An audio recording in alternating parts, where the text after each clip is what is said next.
Okay, so I'm watching a video by Mark Fennell of Music Education for All. This is on Blues for Alice. Mark's actually looking at the chords of Blues for Alice, which I'll be looking at as well later on. In this video, in the comment section, there's a guy makes a comment and he gets mixed up over substitute dominance. I just want to show you this because this is typical, you know, it's a typical thing what happens. Okay, it's this comment here by the Barack Attack. He says he's talking about basically Blues for Alice, the chords on Blues for Alice. He's saying that this tritone substitution happening from bar 6, right? I'll just show you what he's actually saying. Okay, so this is looking at the first 12 bars of Blues for Alice. This is what that guy's, the Barack Attack's talking about. He's talking about this area here. See, this area here. Bar 6 and 7. See? Okay, so first of all, just look at how a blues is. A blues starts off at the root, doesn't it? So there should be a key signature there. But you get F all the way along there, don't you? You get F to there, and then we get B flat normally to there. Oops. And then this will be back to F again, won't it? To there. Right, so those chords have really got to be substituted for those chords, aren't they? So you've got to try and see what's happening there. Right, so just keep that in mind. I'm just going to raise that so you can see things better. Right, what that Barack Attack says is, he says this is tritone substitution, these three chords here. Because this is what's bothering people. They don't know where these chords come from. Right, so this is basically, he says that this is D7 original chord, which don't make any sense because remember the original chord is F actually. So where's D7 come from? F. The original chord for this is A7. Right, and so this B flat here. So I don't know. He's just saying that this is a related 2 to this E flat. So that's basically the original chords. You would get in B flat 7 going to A flat, A7 going to D7. It just don't make any sense to me that. I just don't understand it. But what he's saying is the tritone substitute on this A7 is E flat 7. So he's saying that this E7 is a substitute on this A7. It's tritone substitution because if you go up a perfect fifth, it's A, C, E, and then down half a step, you get a tritone, which is E flat 7. And then this chord here is the related 2 of it. So that is the related 2 of that. You could put any related 2 before a dominant chord, which I don't know if that's true, you know, especially substitute dominance. And this is somehow going to D7. Originally D7, somehow this D7 becomes A minor, which don't make any sense. So how would that go to D to A minor? D, F, A, it's a fifth. It just don't make any sense, that to me. Anyway, I'll just tell you what's really happening here because I can see what's happening here straight away. It's definitely not tritone substitution. What's happening is it's basically a sub minor dominant function, I think they call it. This is for 4 minor or 4 minor 7 if you put a 7th there. Right, it's going to the flat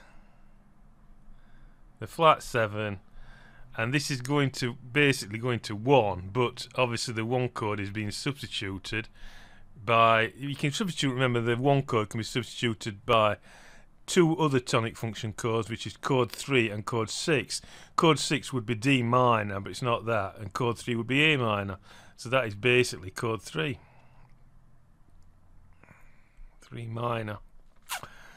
So that's basically what's happening. It's called a subdominant minor function because all these chords come from the natural minor scale. Okay. So I'll just show you that. Basically showing you how people get mixed up over things through lack of knowledge. Right, so let's go back and have a look. Let's now have a look at substitute dominants and how they really work, and then you can see how this Baraketak guy really got this wrong, because that's definitely not substitute dominance. Okay. Okay, so let's have a look at tritone substitution then. I'm just going to write in a 2-5-1 pattern. D minor 7, G7,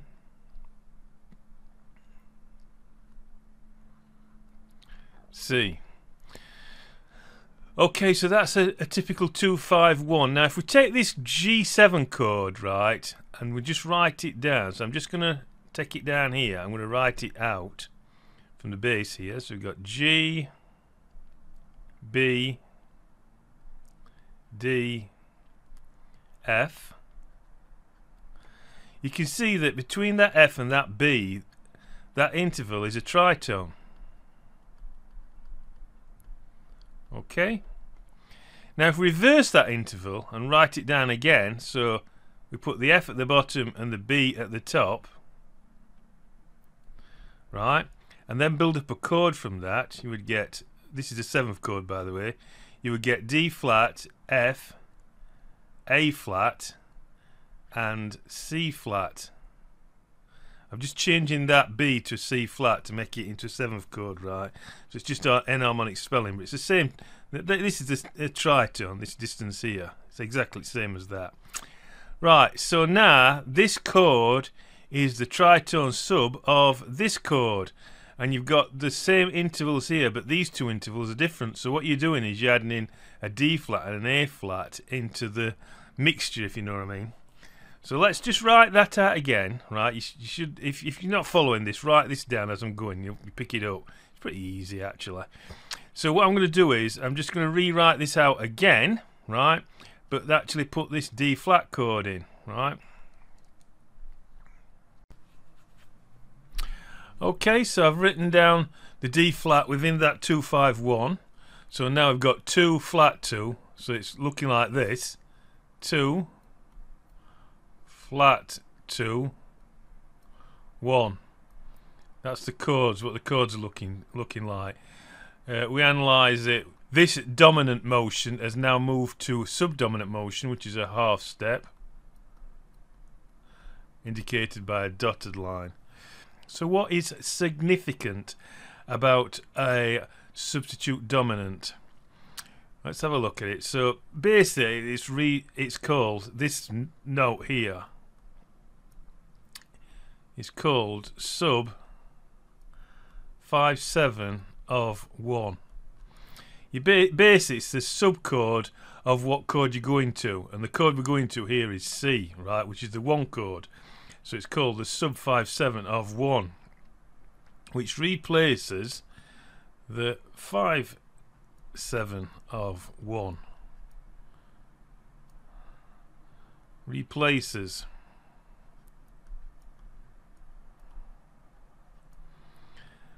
the 5/7 of 1, which would be G7, because that is leading to 1, isn't it, which is C. Okay, so let's have a look at this chord and see what's significant about it. Well, it has this half step movement, which is called substitute dominant movement. That substitute dominant movement is by half step. And the other thing that's important is that it's got a non-diatonic root.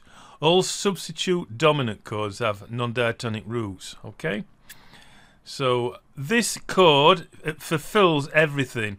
It replaces the G7, right, with a D flat, and it's got this half step movement, which is substitute dominant motion. Okay, so sub 5/7 of 1 is okay.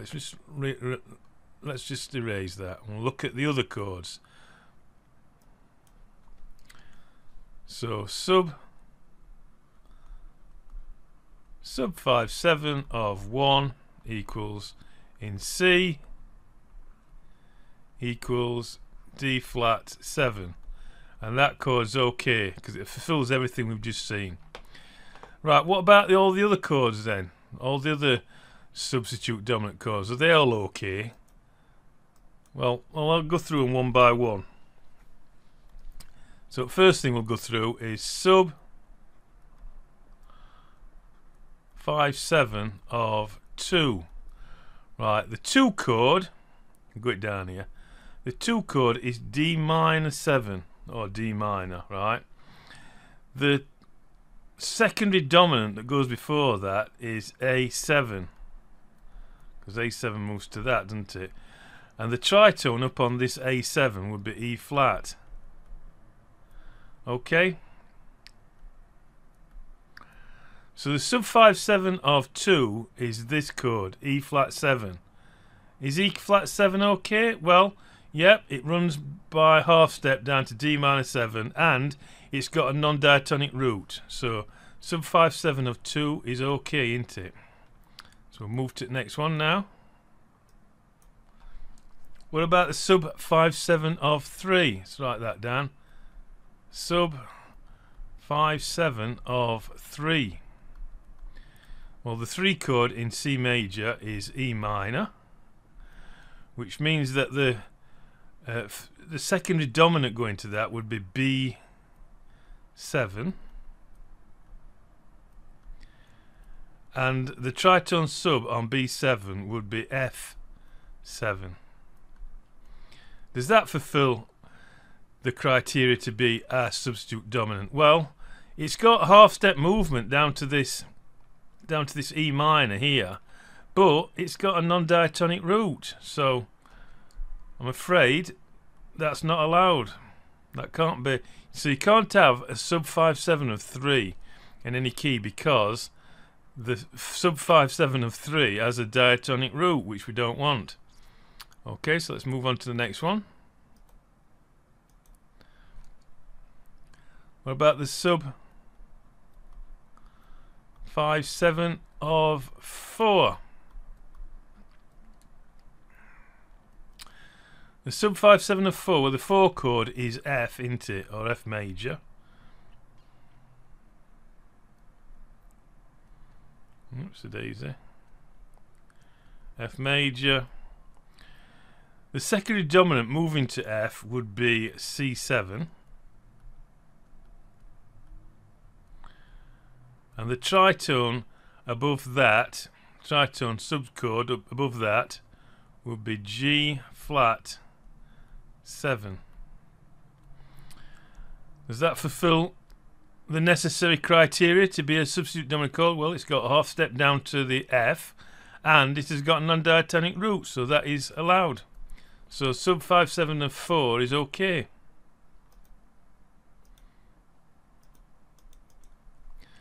Okay, let's move on to the next chord. Okay, so what about the sub 5/7 of 5? Let's write that down. Sub 5/7 of 5. The 5 chord is G7.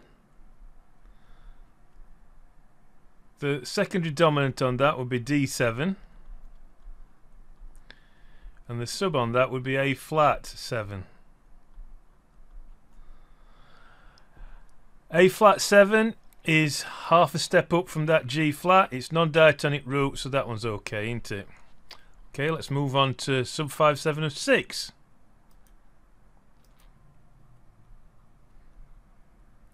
Five 7 of 6. Well, the 6 chord in C major would be A minor or A minor 7. The substitute going to that would be E7. The tritone sub above that would be B flat 7. Does B flat 7 fulfill the criteria? Moving down to A minor 7 by a half step, that's okay, and it's got a non-diatonic root. But it's still not allowed, this, actually, and the reason is B flat 7 in the key of C becomes the flat 7th chord, and the flat 7th chord, right, is related to C natural minor.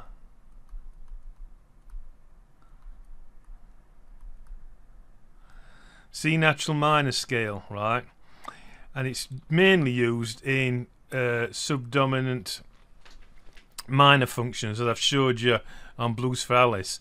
So for that reason, because you see it more often as a modal interchange chord, this is not allowed, right? Sub 5/7 of 6 is not allowed. Okay, so that's scrubbed. So let's move on. Right, sub 5/7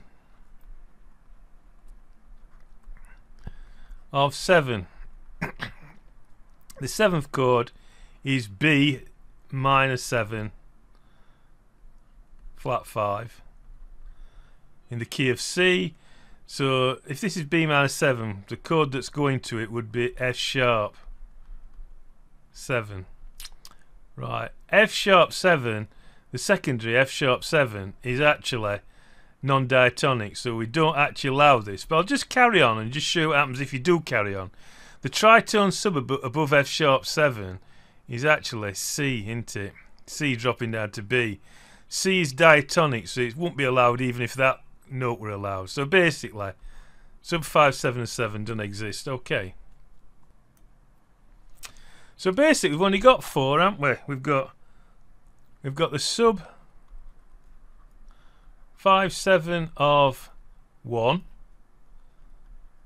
the sub 5/7 of 2, the sub 5/7 of 4,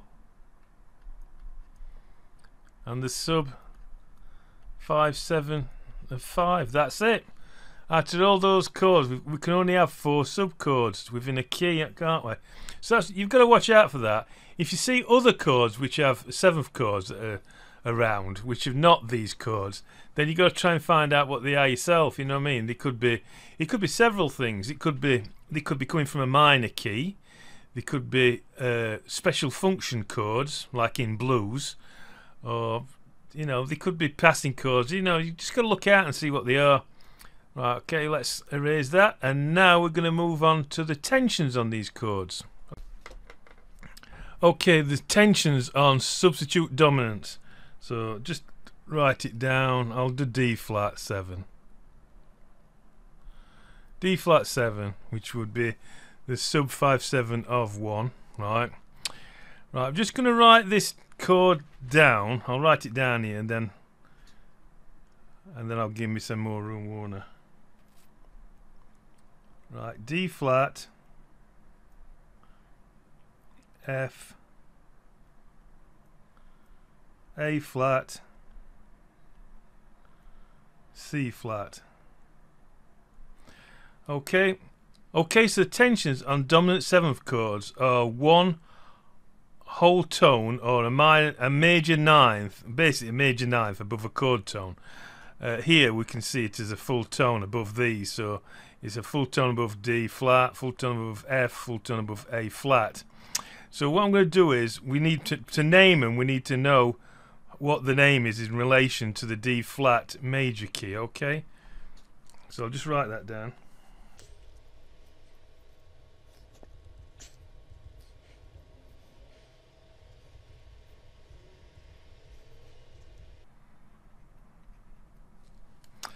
Okay, so I've just wrote this D flat major key down, and as you can see, we've got the root, the 3rd, the 5th, and the flat 7th, because the 7th is obviously C, so C flat is flat 7th. So if we put in a major 9th above all these, so this would be the 9th, wouldn't it? This one, E flat. So a major 9th above that D flat there would be E flat. So let's just write that in. Would be E flat. That would be the 9th, called a 9th, because it's actually there as a 9th. The 11th would be a G flat, but we can't put a G flat above that F because it's a minor 9th dissonant, isn't it, between the F. So we have to put a G. So let's put a G in. So this G is actually called a sharpened 11th because the 11th is flat, isn't it? G flat. So G, which is a full tone above that F, will be called a sharp 11. So the 13th, right, which would be this B flat, well, that's a major 9th above that A flat, isn't it? And it's called it's called a 13th because it's the same note which we want, B flat. So this is the 13th. So the next note would be B flat, and this would be a 13th. Okay. So that's basically the tensions that you can have on a D flat 7. The full tone above a chord tone, or a major ninth to say it correctly, a major ninth above a chord tone, and you have to name them like this. Ninth, they're all named like this. Whatever substitute dominant you take, the names are always the same. They're always you've always got the ninth, the sharp 11th, and the 13th. So it's waste of time for me showing you others because I'm just going to end up with the same answer, right? So that's basically it really for substitute dominants. That's the tension you can play, and I've told you how you can play them and what you can play. Now what about an alt chord then? Okay, so I'll just rewrite this out a little bit neater. Okay, so what is an alt chord? Well, an alt chord is when you take the D flat 7 chord, which this is, all these, added the tensions, the 9th, the sharpened 11th and the 13th. And what you do is you take this note here, the G or the sharpened 11th, and you put it there.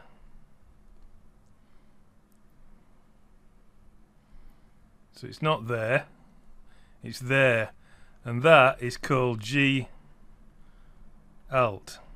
That's all it is. Now if you look at G alt and you write out the melodic minor scale half step up from the root, so G, so if we write out the melodic minor scale of A flat, we get A flat, B flat, C flat, D flat, E flat, F, G, A. Oops. A flat. Oops, can't put it in. A flat. That is the A flat melodic minor scale. And if you look, all the notes there match those notes there. Now Rick Beato says that the G alt is actually derived from the A flat melodic minor scale. It's derived from the 7th note, that's that note there, of A flat melodic minor. But I've just showed you where it comes from. It comes from substitute. D flat 7, the substitute chord. It's simply a way of changing a D flat 7, which is substitute movement. Let me just write this down. Substitute chord movement down to C, which is half step. Right, we changed it to G alt, do it that way, perfect fifth movement, so it's become more dominant function, which is stronger. So this stuff started happening in the 1940s. People started putting this sharp 11th in the root. You know, people like Thelonious Monk and Bud Powell and all these kind of people. And then it took off, it just become part of it. But you've got to remember, historically, this is where it comes from. It comes from a substitute dominant chord, taking the sharp 11th tension and putting it in the root, and that is a true alt chord. It's nothing to do with melodic minor scales, building it from melodic minor. If it is, can somebody go and ask Rick Beato to explain it theoretically, how a G alt chord comes from the 7th note or the 7th mode of A flat melodic minor? Because it doesn't, I'm telling you. So it just happens that people realise that the melodic minor scale fitted onto alt. It was a perfect scale to fit on it. If you look at D flat 7, all those notes basically are in D flat 7 or D flat mixolydian, because D flat 7 the chord scale for D flat 7 is D flat scale mixolydian, isn't it? All those notes are in D flat mixolydian, apart from one, and that's the G. because the G was the sharpened 11th. To make the major 9th above a chord tone, I had to change the G flat, right, which was in the Mixolydian scale of D flat 7, right, I had to change it to G, which ends up creating this scale. But it's not derived from melodic mind scale. So I want to repeat what I've said before to you all who watch the people who watch my videos. Don't believe what a lot of people say on YouTube, especially professionals. I've just gone through this step by step and showed you. Plus, I know where this comes from because I've actually read my history. But don't expect professionals on YouTube. Don't take what they say as complete gospel, right? The professional musicians, their main job is to make money, right? They're actually out to make money because they're going to make a living of it, right? So they're busy making money, right? Whereas for somebody like me, I'm an enthusiast, so I'm more interested in music for its own sake, not to make money out of it. So sometimes enthusiasts can be more knowledgeable on certain things, the things that they are interested in. Okay, so I've got you something to think about there, and I hope you've enjoyed this video, and I hope you've learned something. So I'll see you in another video. Bye.